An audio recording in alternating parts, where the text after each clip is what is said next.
Felicity Barr with the latest headlines on Al Jazeera. 8 hostages have died after being taken captive on a bus in the Philippine capital, Manila. A police officer who'd recently been sacked for corruption seized a bus filled with tourists. Police tried to storm the vehicle, at which point gunfire was heard from inside. The hijacker also died. Sweden's prosecutors have defended their decision to issue an arrest warrant for the WikiLeaks founder Julian Assange and then withdraw it a few hours later. Accusations had been made by 2 women, one of whom has now said that her sexual relations with Mr. Assange were consensual. The rapid about-turn has led to claims that Assange was being set up. But Sweden's chief prosecutor, Eva Finney, says the decision was based on the evidence available at the time. I didn't decide at once. I had to think about it, and I also conferred with my colleague who had made the previous decision.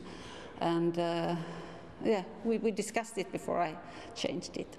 And I like to point out that my decision doesn't mean that her decision was wrong, because there has been a development.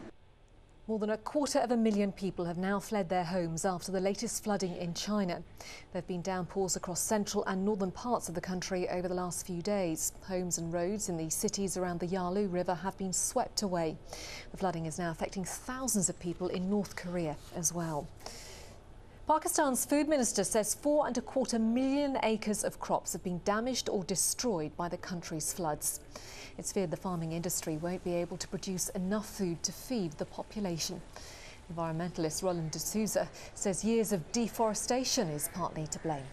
Since we've managed to chop off large amounts of forest, this rain now falls down and straight away it flows into streams, eventually into nalas and down into the river.